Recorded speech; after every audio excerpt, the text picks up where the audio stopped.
Hari ini saya mau berangkat ke Paroki Bangkung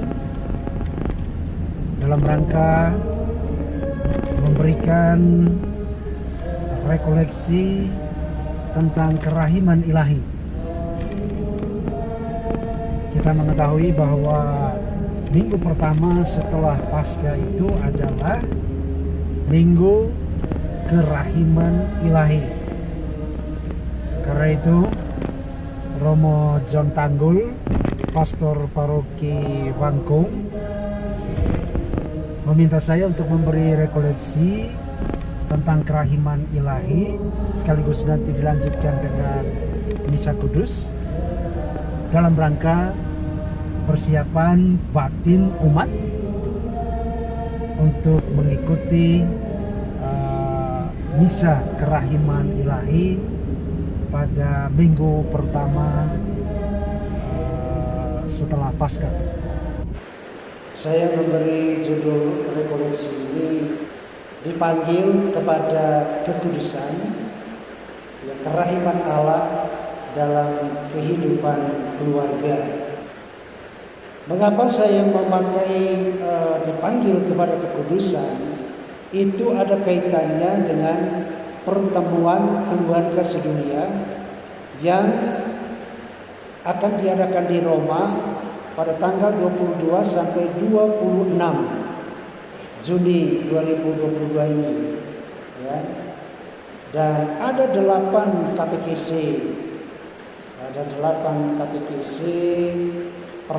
persiapan pertemuan keluarga itu, dan salah satu tema dari katekese itu adalah dipanggil kepada kekudusan.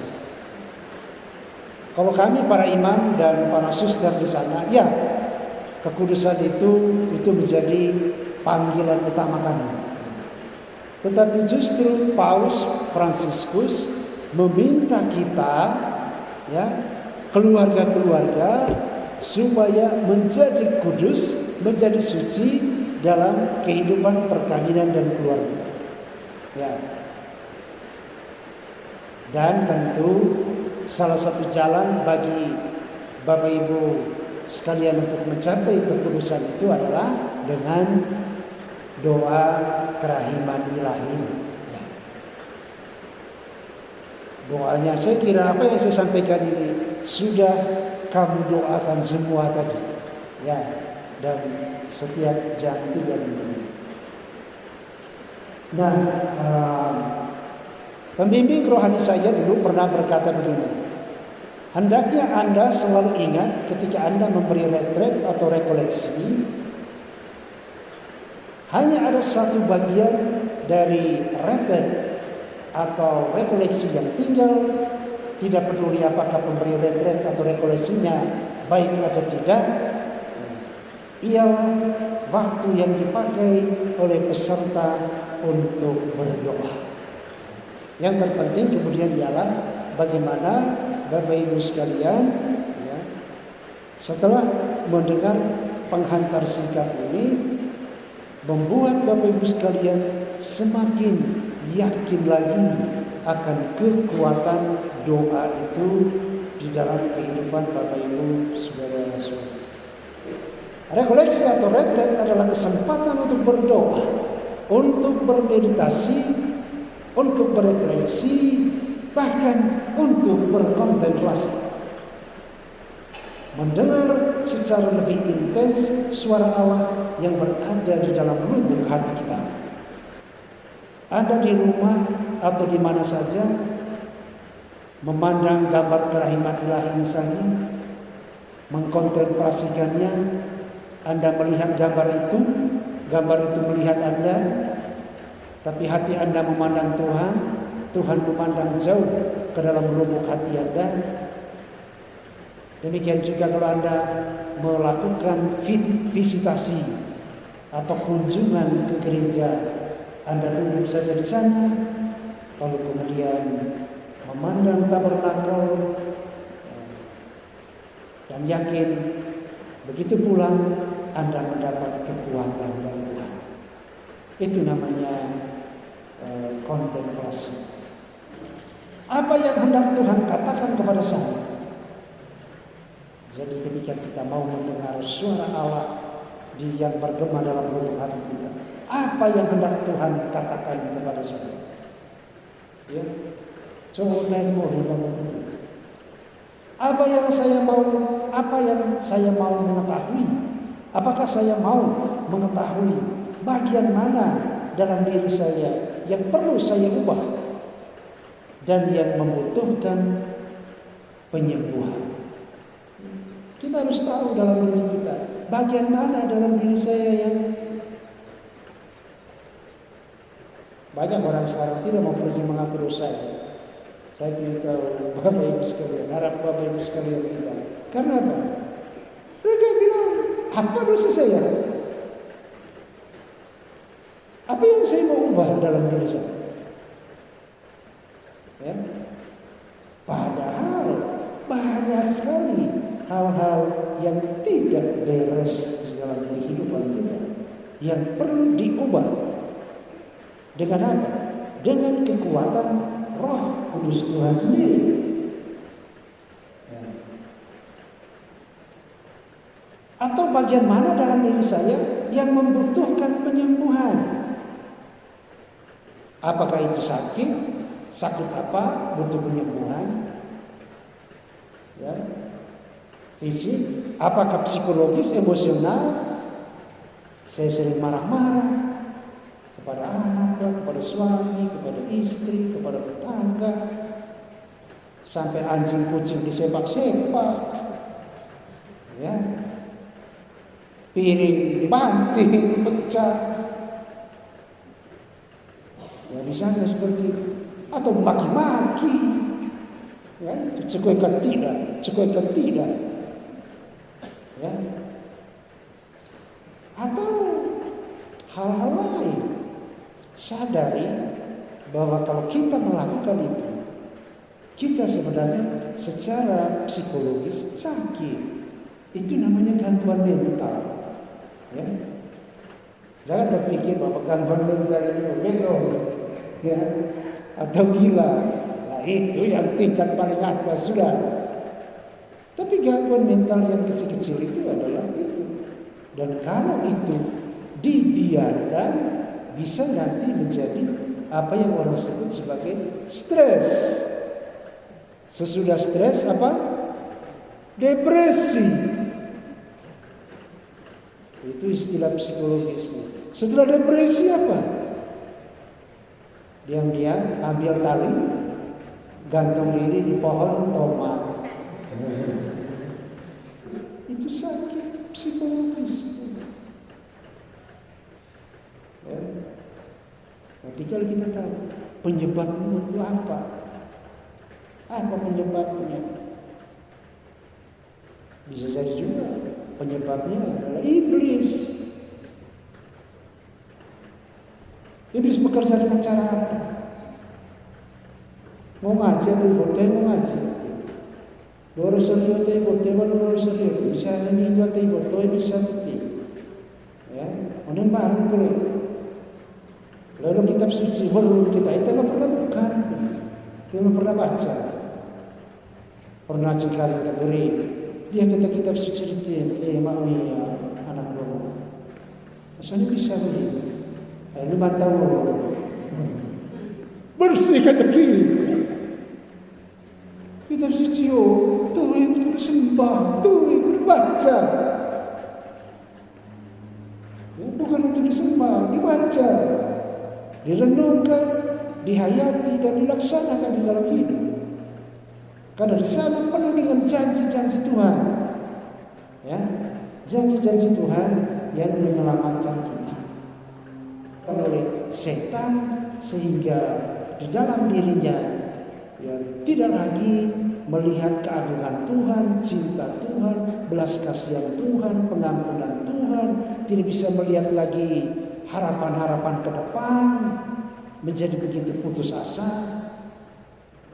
Ingat, putus asa adalah salah satu dosa melawan Roh Kudus Allah. Salah satu dosa karena dia itu melawan penyelenggaraan Allah yang baik. Ya, karena itu jangan pernah putus asa. Ya, Jangan pernah putus asa dalam hidup. Ya. Selalu ada jalan keluar. Ya. Berdoa kepada Tuhan. Saya kadang-kadang kalau membaca berita di media sosial, menonton siaran televisi, bagaimana misalnya ya orang tua membunuh anaknya, bagaimana bapak atau kakek memperkosa anak bayi, anak balita, anak-anak.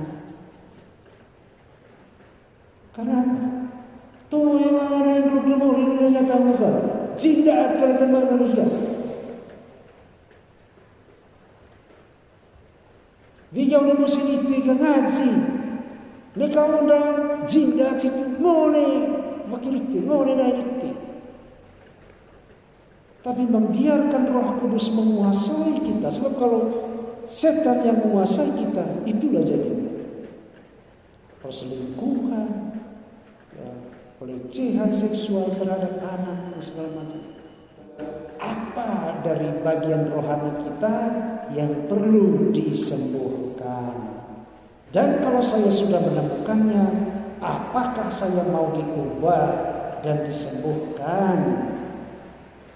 Banyak orang yang setelah mengikuti rekoleksi hidupnya sama saja karena mereka tidak mau diubah oleh Tuhan.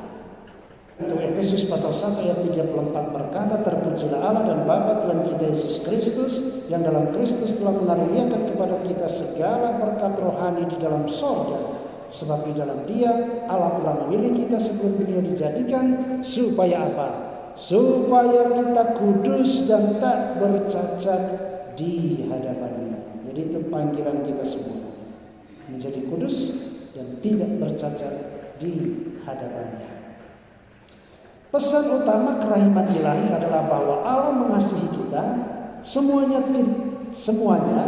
tak peduli betapa berat dosa kita. Jadi tidak ada putus asa, tidak ada cari racun atau cari tali nilon, tidak. Tuhan ingin kita tahu bahwa belas kasih-Nya jauh lebih besar daripada segala dosa kita. Tuhan mengundang kita untuk datang kepadanya dengan penuh kepercayaan, menerima belas kasih-Nya dan membiarkannya mengalir melalui kita kepada sesama. Dengan demikian segenap umat manusia akan ikut ambil bagian dalam sukacitanya. Pesan ini dapat dengan mudah kita ingat melalui ABC kerahiman ilahi. Apa itu? Melalui sengsara dan wafat Yesus, suatu samudera belas kasih yang tak terhingga tersedia bagi kita semua. Jadi itu tadi tentang mohon belas kasihan Allah. Tetapi Tuhan yang memberikan kebebasan kepada manusia tak hendak memaksakan sesuatu pun pada kita. Juga belas kasih. Ia menanti kita berbalik dari dosa-dosa kita dan mohon padanya. Jadi ingat, ya. Dia tidak memaksa kita. Kitalah yang harus datang kepada Dia, karena kita membutuhkan belas kasihan Allah. Seperti dikatakan Injil Matius pasal 7 ayat 7-8, mintalah maka akan diberikan kepadamu, karena setiap orang yang meminta menerima. Bahkan kemudian dalam kitab suci dikatakan, kalau kamu yang jahat tahu memberi pemberian yang baik kepada anak-anakmu, minta telur kamu tidak kasih kalajengki, ya. Minta roti kamu tidak kasih ular. Kalau kamu manusia, karena kita manusia ini orang berdosa, ya. Kalau kamu manusia yang jahat saja tahu memberikan pemberian yang baik kepada anak-anakmu, apalagi Bapamu yang di surga. Dia akan memberikan apa? Apa yang dikatakan kitab suci Yesus? Dia akan memberikan apa? Sambungan dari kata itu. Oh, baca kitab suci di sini. Yesus berkata, kalau kamu yang jahat saja tahu memberikan pemberian yang baik kepada anak-anakmu, apalagi Bapamu di surga, Dia akan memberikan. Coba satu bersuara lantang. Dia akan memberikan Roh Kudus. Itu yang paling tinggi sudah kata tempo yang kata kita. Toe di PKH, di BLT, di IDEA, di TC, toe. Dia kita naik kalau gitu. Maka dia akan memberikan Roh Kudus kepada mereka yang meminta. Kalau kamu kemudian baca surat Paulus kepada jemaat di Roma, ya, pasal 8 ayat 28 mulai di 26. Di situ Santo Paulus berkata, sebab kita tidak tahu bagaimana seharusnya kita berdoa. Karena itu biarlah Roh Kudus itu berdoa untuk kita kepada Allah dengan keluhan-keluhan yang tidak terucapkan. Sehingga memang boleh kerana yang luku terhadap kita, hiya tanah jiratan kita, hiya atak bayan, apa terlihat musuh kita. Ay ite to ga ite tegisot pada rusak kita be. Misalnya boleh buat ngaji ma, mewaman be, kok kakek lalu bisa be angka dia. Angka pe. Jadi angka itu tinggi dia, tinggi pada goreng. Ini luar tadi uang dapat sekian juta, iya boleh beli terus. Apa boleh orang pakai HP kan sama pas baca kita. Judi terus. Jadi biarlah Roh Kudus itu berdoa untuk kita kepada Allah dengan keluhan-keluhan yang tidak terucapkan. Ya. Paulus kedua mengembangkan pesan Injil ini dengan kepentingan masa sekarang. Tidak pernah katanya teristimewa pada masa genting seperti sekarang ini. Gereja merupakan doa yang adalah seruan mohon belas kasihan Allah. Itu ask for His mercy. Memohon belas kasihan Allah. Gereja mengemban tugas dan kewajiban untuk datang kepada Allah yang berbelas kasih dengan seruan-seruan lantang. Kepada Santa Faustina, Yesus sekali lagi menyatakan pesan yang sama ini. Yesus memberinya 3 cara baru untuk memohon belas kasihnya dengan mengandalkan jasa-jasa sengsaranya, yaitu lukisan kerahiman ilahi, koronka, dan jam kerahiman. Saya kira untuk kita itu tidak asing lagi, ya, kita yang kelompok kerahiman. Yesus mengajarkan bagaimana mengubah hidup sehari-hari menjadi suatu doa yang tak kunjung henti mohon belas kasih Allah.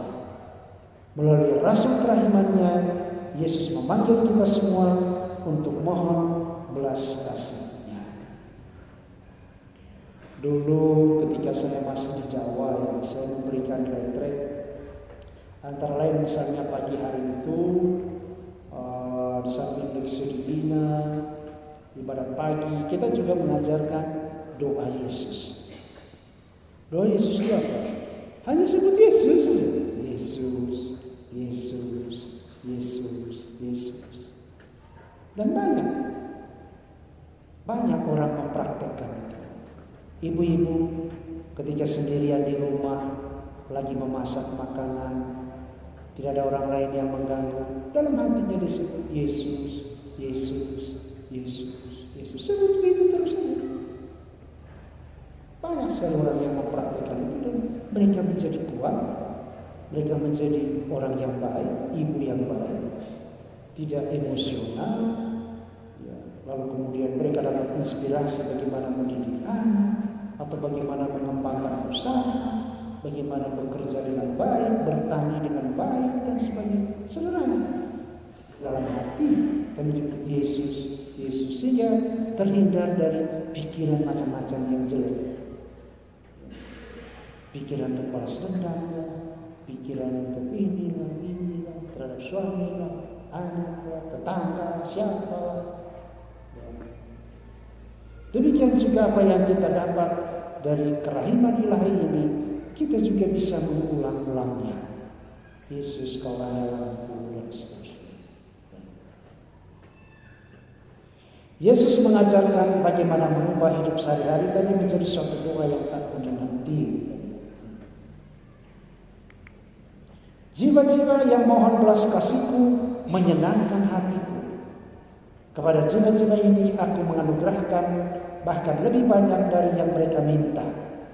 Nah, itu kepada Santa Faustina Yesus mengatakan ini, ya, mereka yang memohon belas kasihan Allah, ya, Dia menganugerahkan lebih banyak dari yang mereka minta. Aku tak dapat menghukum bahkan seorang pendosa besar sekalipun jika ia mohon belas kasih. Mohonlah belas kasih bagi seluruh dunia.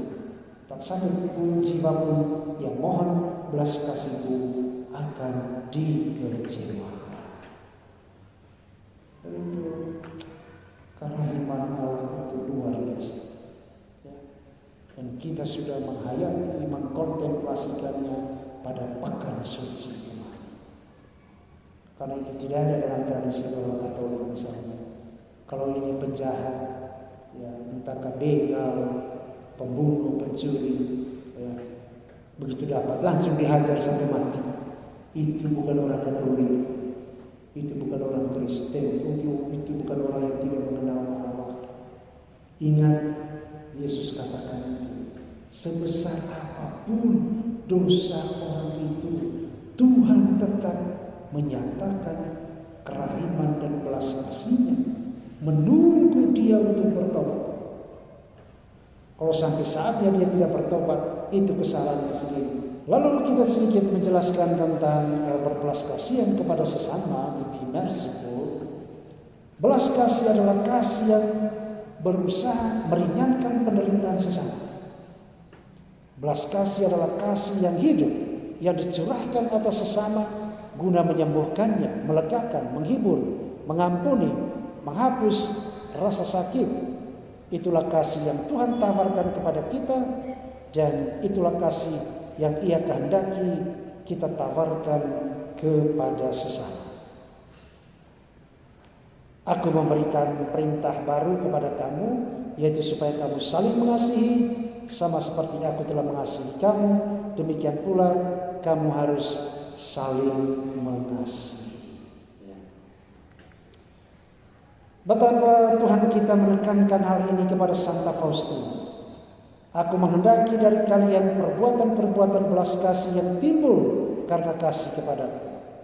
Hendaklah kalian menunjukkan belas kasih kepada sesama di setiap waktu dan di setiap tempat. Janganlah kalian berkecil hati atau berusaha mencari-cari alasan untuk tidak melakukannya. Bahkan iman yang terkuat sekalipun takkan ada gunanya tanpa perbuatan. Ya. Apabila jiwa tak melakukan perbuatan belas kasih dengan sesama dengan cara apapun, ia tak akan mendapatkan belas kasih-Ku pada hari penghakiman. Jadi tidak bisa kita bilang, saya sudah ke gereja setiap hari Minggu, saya sudah berdoa rosario setiap malam, setiap hari koronka, lalu pagi hari berdoa, lalu kemudian kita bilang saya sudah masuk surga. Belum cukup, harus ditambah dengan perbuatan kasih kepada sesama. Apa yang kita bisa buat, apa yang kita bisa beri. Ada 7 karya belas kasih jasmani.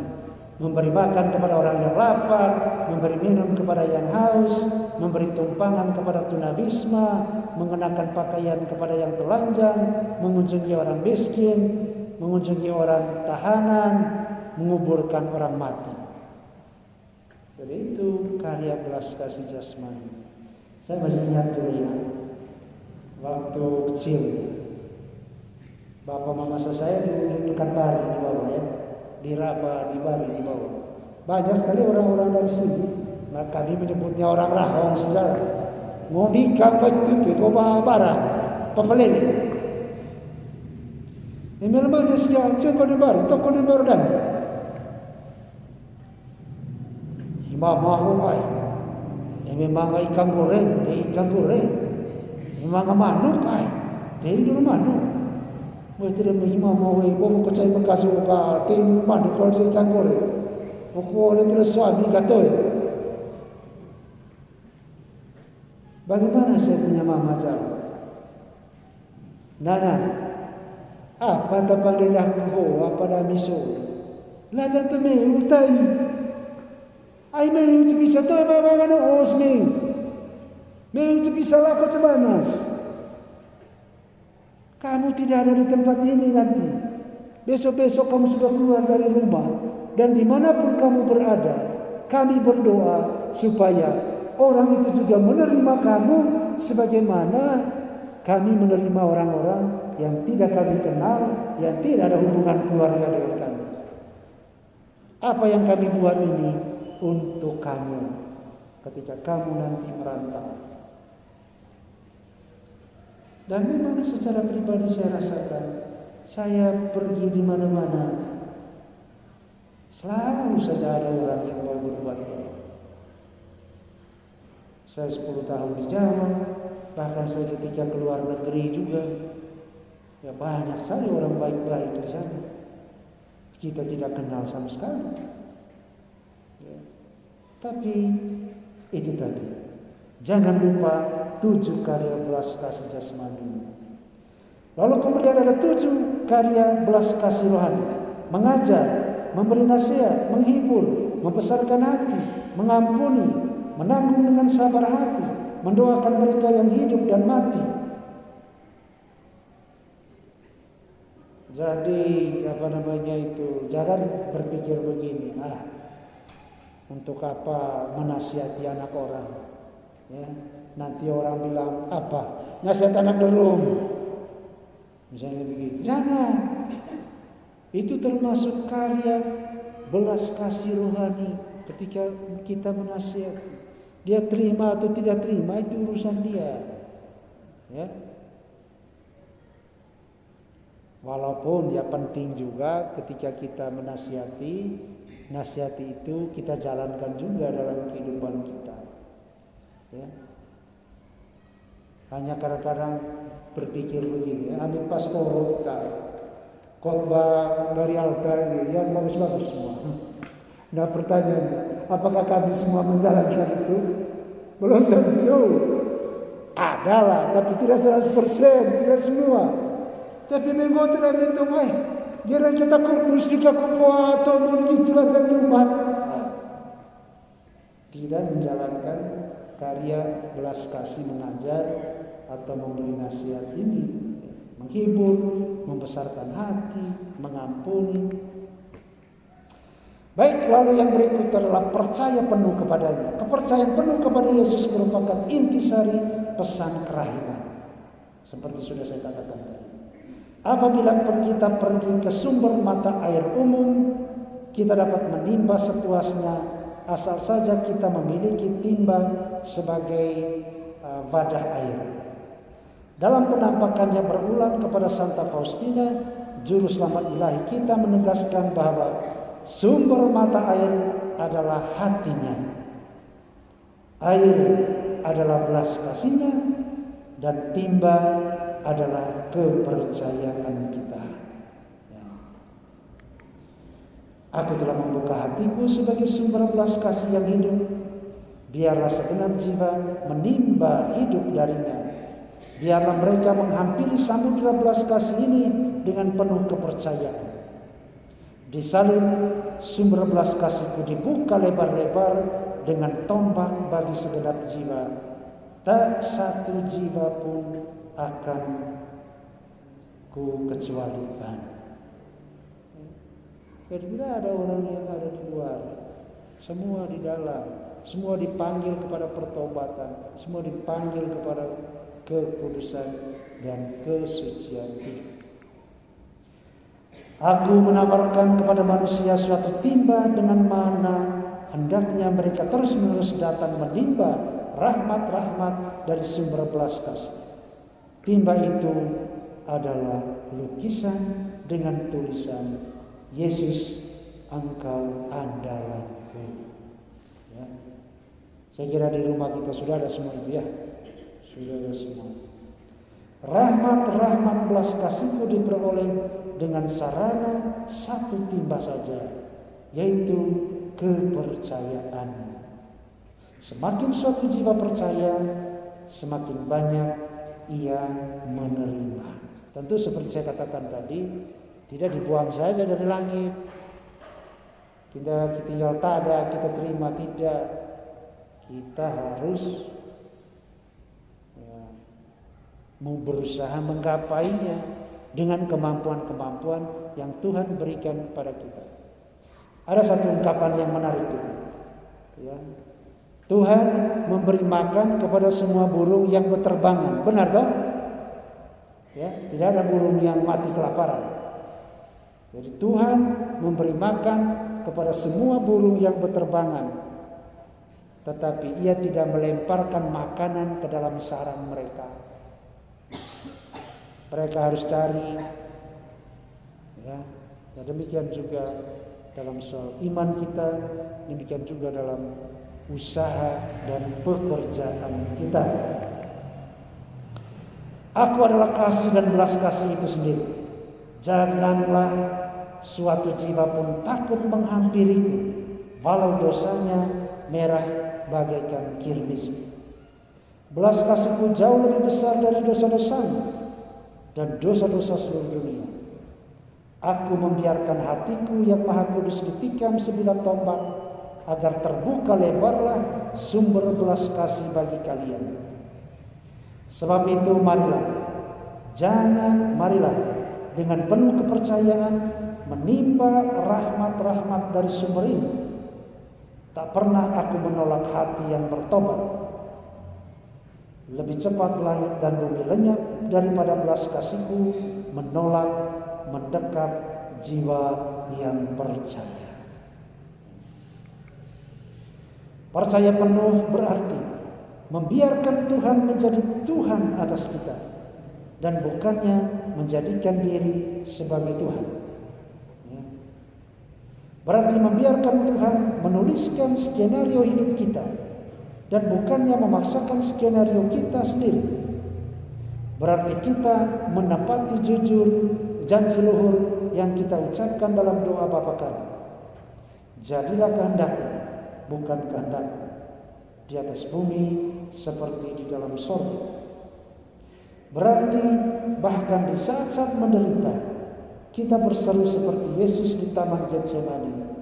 Bukanlah kehendakmu, melainkan kehendakmu lah yang terjadi. Itu tadi ADC kerahiman, saling berhubungan satu sama lain, dan unsurnya yang utama adalah kepercayaan penuh kepada Yesus. Kita tidak sekedar memohon belas kasih Tuhan atau sekedar berbelas kasih kepada sesama, melainkan kita mohon belas kasihan Tuhan dengan kepercayaan penuh. Dan Tuhan memenuhi kita dengan rahmat-Nya agar kita dapat berbelas kasih, sebab Bapa surgawi kita penuh belas kasih. Aku adalah kasih dan belas kasih itu sendiri. Apabila jiwa datang kepadaku dengan penuh kepercayaan, aku akan memenuhinya dengan rahmat yang begitu berlimpah, hingga jiwa tak mampu menampungnya seorang diri, melainkan menyalurkannya kepada jiwa lain juga. Orang ketika mengalami pengalaman rohani, dia diam-diam saja, ya. Dan itu tidak baik, ya. Kalau Anda memiliki pengalaman rohani, bicarakan itu dengan orang lain, bagikan itu dengan orang lain, berilah kesaksian. Saya dulu waktu memimpin siarah, beberapa kali memimpin siarah ke Eropa, ke Israel, ke Djibouti, ke Lourdes, kemana-mana. Dalam perjalanan panjang di mobil pariwisata itu, saya selalu meminta peserta, yuk, siapa yang punya kesaksian, maju, ambil mic. Ya. Itu bukan kesombongan rohani, bukan.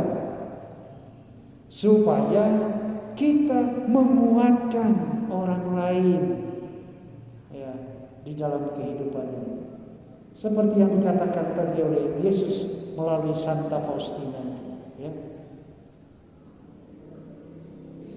Dia katakan memenuhi dengan rahmat yang begitu berlimpah hingga jiwa tak mampu menampungnya seorang diri, melubur dia. Karena itu dia menyalurkannya kepada jiwa-jiwa yang lain juga. Kasih kerahiman ilahi juga merupakan panggilan kepada kekudusan.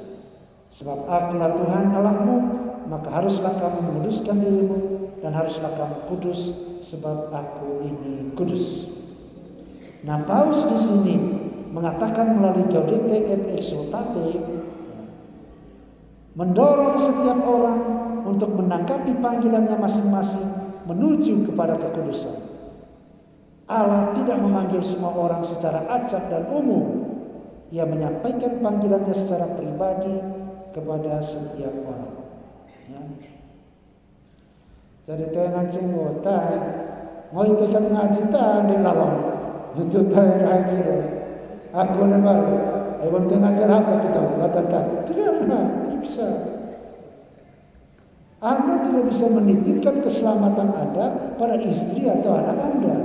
Anda sendiri harus mengejar kekudusan, keselamatan hidup.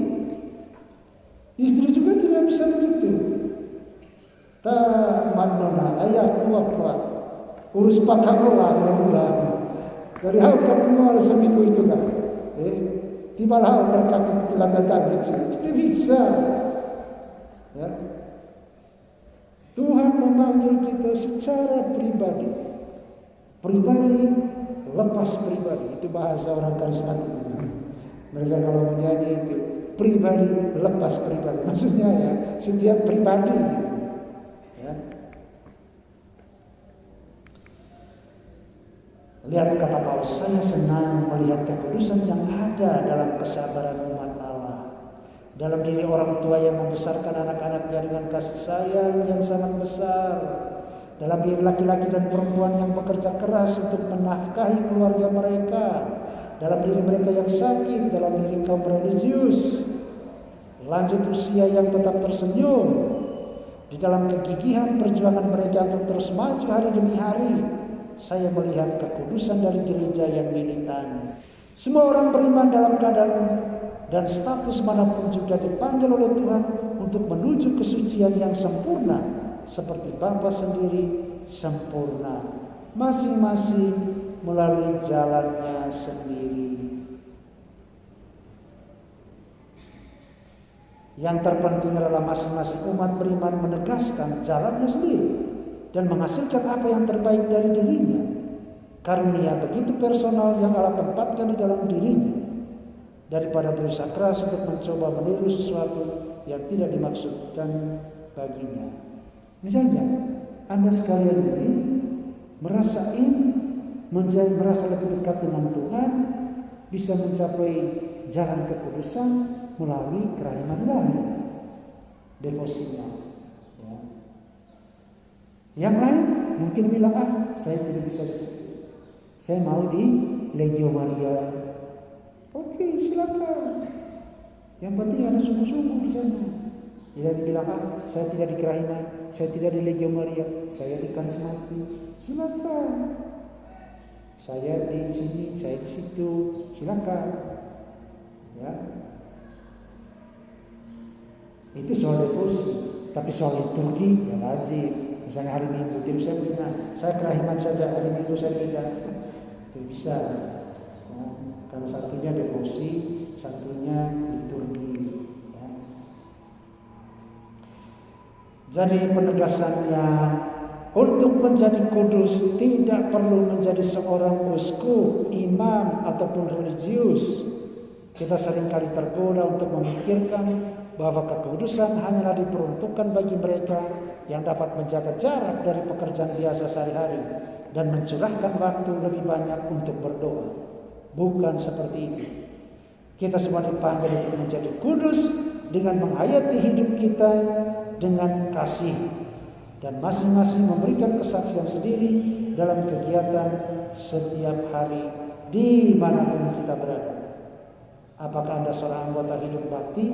Jadilah kudus dengan menghayati persembahan diri Anda dengan sukacita.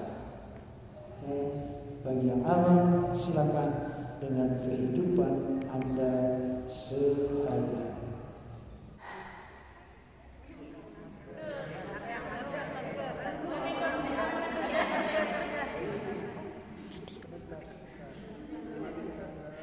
Malam ini saya berada di Paroki Santo Yakobus Bangkung, Keuskupan Ruteng, dalam rangka memberikan rekoleksi kerahiman ilahi kepada kelompok kerahiman ilahi yang berada di Paroki Santo Yakobus Bangkung ini. Dan tentu rekoleksi ini diadakan dalam rangka persiapan batin umat menyongsong minggu pertama sesudah Paskah, yakni Minggu Kerahiman Ilahi.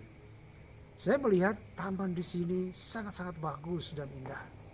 Tentu itu tidak terlepas dari karya pastor parokinya Romo John Tanggul. Tamannya sangat bagus dan indah, benar-benar menjawab program pastoral tahun pariwisata holistik 2022 yang dicanangkan oleh Keuskupan Ruteng. Terus berkarya Romo John, jadikan Paroki Santo Yakobus Bangkung ini sebagai destinasi wisata religi di Keuskupan Ruteng.